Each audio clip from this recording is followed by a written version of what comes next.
Hello साथियों भाई, कैसे हो आप सभी। और मैं आज आपके लिए लेकर आया भाई यूपीएसआई का आपका सोल पेपर। टॉप मार्क्स से कराऊंगा इसमें 40 क्वेश्चन। तो भाई चलते हैं हम बिना रुके पहले क्वेश्चन पर। जिस तापमान पर वायु में जल वाष्प संघनित होना शुरू कर देगा उसे क्या कहा जाता है। तो उसका जो सही जवाब आएगा वो आपका आएगा ओसांक, ऑप्शन सी। Question number 2। हाल ही में सूक्ष्म सचिव कोष को खालिस्तान के तहत स्थापित किया गया है, तो नाबार्ड के तहत। इसके बाद पंचायत में महिलाओं, अनुसूचित जातियों और जनजातियों के लिए आरक्षित सीटों का प्रावधान कौन से संवैधानिक अधिनियम द्वारा किया गया है। इम्पोर्टेंट है 73वां संविधान संशोधन। ठीक है। भारतीय संविधान का कौन सा अनुच्छेद राज्य सूची में किसी मामले के संबंध में कानून बनाने के लिए संसद को अधिकृत करने के लिए राज्यसभा को विशेष अधिकार प्रदान करता है। सही जवाब आएगा 249। राष्ट्रीय अनुसूचित जाति आयोग एक संवैधानिक निकाय है। भारत में पहली बार, क्वेश्चन नंबर 6 भाई, भारत में पहली बार किस भारतीय भाषा को शास्त्रीय भाषा का दर्जा मिला। तो तमिल। इम्पोर्टेंट है। इसके बाद एक लोक सेवक द्वारा किसी आधिकारिक कार्य करने के लिए रिश्वत लेने पर सजा का प्रावधान के तहत किया गया है। तो देखो यहाँ से 2 क्वेश्चन याद रखियो। कहेगा भ्रष्टाचार निवारण अधिनियम कब आया। 1988। रिश्वत लेगा तो धारा 7 के तहत। इसके बाद सरकार के संसदीय स्वरूप का दूसरा नाम निम्नलिखित में से कौन सा नहीं है। देखो ये मॉडल होता है कि जनता द्वारा चुना गया, उत्तरदायी सरकार है, कैबिनेट मंत्रिमंडल है, लेकिन राजशाही जो शासन है बिल्कुल गलत है। ठीक है। कितने क्वेश्चन कराए भाई आपके 8। इसके बाद चलते हैं भाई हम क्वेश्चन नंबर आपका 9 पर। मंगदेचु जल विद्युत परियोजना का निर्माण कहाँ किया गया। इम्पोर्टेंट है भाई। तो कहाँ किया गया। भूटान। भूटान की राजधानी थिम्पू। मुद्रा क्या आएगी भाई। नुगल ट्रम। ठीक है। इसके बाद संसद का क्या नाम है भाई। तसोंगलू। इसके बाद भाई प्रशासनिक सुविधा के लिए उत्तर प्रदेश में कितने मंडल हैं भाई। 18।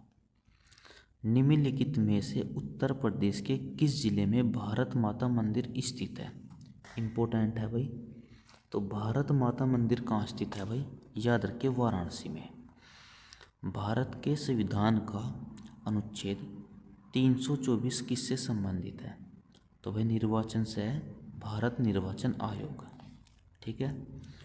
अभ्यारण्यों के अंदर चरने की अनुमति वाले पशुधन के लिए संक्रामक रोगों के विरुद्ध टीकाकरण के तहत अतिदृष्ट है। इम्पोर्टेंट क्वेश्चन है भाई। तो इसका आएगा आपका सी। वन्य जीव संरक्षण अधिनियम 1972 की धारा 33 का ए।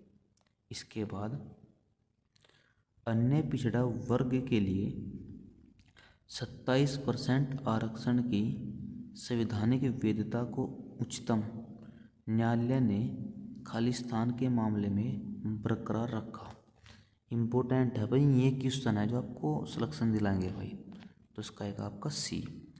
इंदिरा साहनी बनाम भारतीय संघ और अन्य। क्वेश्चन नंबर आपका 15।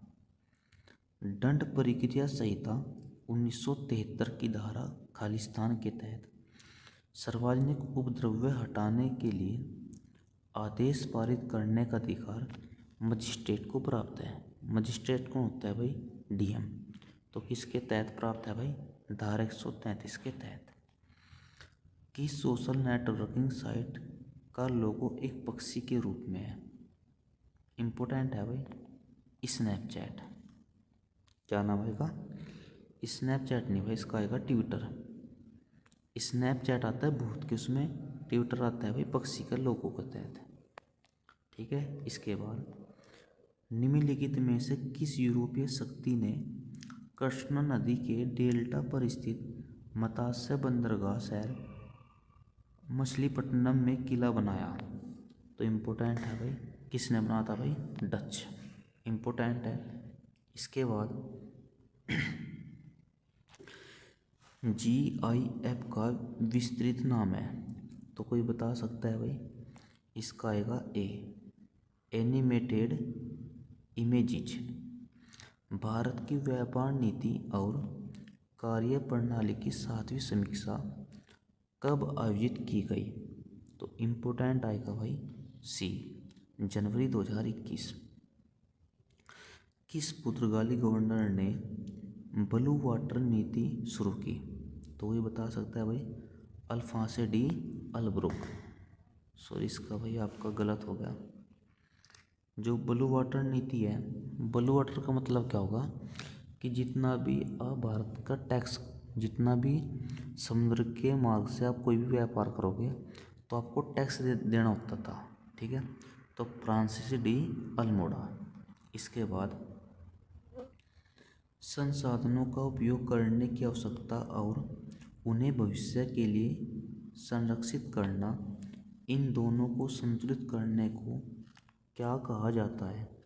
तो सही आएगा आपका सतत विकास। यहाँ तक हो गया भाई। इसके बाद क्वेश्चन नंबर 22, भारत के जनसंख्या इतिहास में 1901 से 1921 की अवधि को खालिस्तान के रूप में जाना जाता है। क्वेश्चन नंबर कितना आपका? 22। तो याद रखिए भाई, गतिहीन चरण। निम्नलिखित में से कौन सा यौन सहकर्मण है? तो याद रखिए भाई, यौन से कौन संबंध है इसका? तो याद रखिए उपदंता। भूमि अधिग्रहण, पुनर्वास और पुनर्स्थापन अधिनियम 2013 में उचित मुआवजा और पारदर्शिता के अधिकार की कौन सी धारा मुआवजे के फैसले से संबंधित है? तो इसका जो सही जवाब आएगा भाई वो आपका आएगा डी, धारा 30। भूमि सुधार विधानों को भारत के संविधान की खालिस्तान अनुसूची में रखा गया ताकि उन्हें किसी भी मौलिक अधिकारों के हनन के लिए निरस्त घोषित न किया जा सके। तो भूमि से संबंध कौन सी अनुसूची का भाई? आपका 9वीं अनुसूची। क्वेश्चन नंबर 26, मानवाधिकार पर संयुक्त राष्ट्र आयोग को खालिस्तान द्वारा प्रतिस्थापित किया गया था। 26 का आंसर आएगा आपका ए, संयुक्त राष्ट्र मानवाधिकार परिषद। ठीक है, इसके बाद क्वेश्चन नंबर 27 है भाई, भारतीय संविधान का निम्नलिखित में से कौन सा अनुच्छेद भारतीय राज्य के धर्मनिरपेक्ष चरित्र को दर्शाता है? जो 27 है भाई, इसका सही जवाब आएगा आपका सी, 25।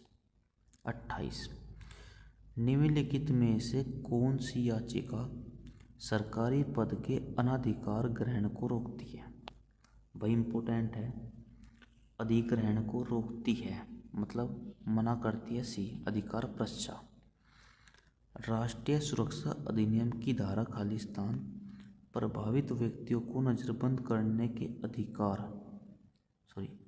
नज़रबंद करने के आधार के प्रकटीकरण से संबंधित है। तो 29 का आपका आएगा भाई सी, 8। ठोस कार्बन डाइऑक्साइड को क्या कहते हैं? इम्पोर्टेंट है भाई, क्या कहते हैं इसको? शुष्क हिम, सूखा बर्फ।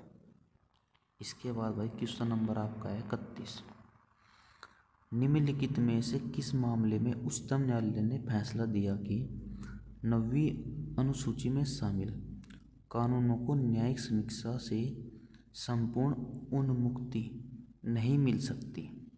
तो कोई बता सकता है भाई? इसका आएगा बी, IR को एलो मामला। क्वेश्चन नंबर 32, निम्नलिखित में से किस संगठन ने वैश्विक जलवायु स्थिति रिपोर्ट 2020 प्रकाशित की? भाई UPSI क्वेश्चन ऐसा ही आएगा आपका, आप हल्के के बना लिए उसको। तो याद रखिए विश्व मौसम विज्ञान संगठन। ठीक है, भारतीय संविधान के किन भागों को ग्रेनविले ऑस्टिन ने संविधान की चेतना का, कोई बता सकता है भाई? 33 का आएगा डी, भाग 3 और आपका 4 को।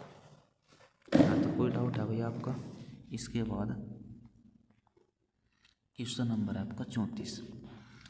भारत में मुद्रा स्फीति लक्ष्यकरण का कौन सा संगठन है? तो 34 का आएगा भाई आपका ए, भारतीय रिजर्व बैंक। इसके बाद राजभाषा आयोग कब बनता है? 1955, अध्यक्ष थे बीजी खरे। लैटिन शब्द हेबियस कार्पस का क्या अर्थ है? इम्पोर्टेंट है भाई, इसका अर्थ आएगा व्यक्ति को पेश किया जाना, हेबियस कार्पस। सड़क की रूपरेखा दिखाई देने के लिए जिन संकेतों को चिन्हित किया जाता है उन्हें क्या कहा जाता है? इम्पोर्टेंट है भाई, उन्हें क्या कहा जाता है भाई? तो उसको याद रखिए। इसका जो सही जवाब आएगा वो आपका आएगा बी, रोडवे रेखा। क्या आएगा आपका? रोडवे, सॉरी गलत है भाई, इसका सी आएगा, रोडवे आलेखक। इसके बाद क्वेश्चन नंबर आपका आएगा 38। भारतीय संविधान का कौन सा भाग भारत में उच्चतम न्यायालय के संगठन, अधिकार, क्षेत्र, शक्तियों और प्रक्रियाओं से संबंधित है?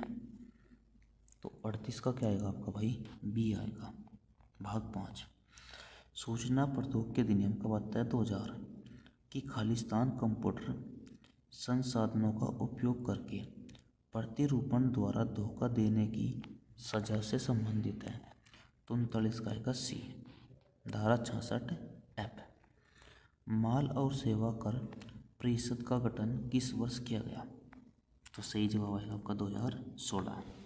तो भाई यू था आपका यूपीएससी का सोल पेपर।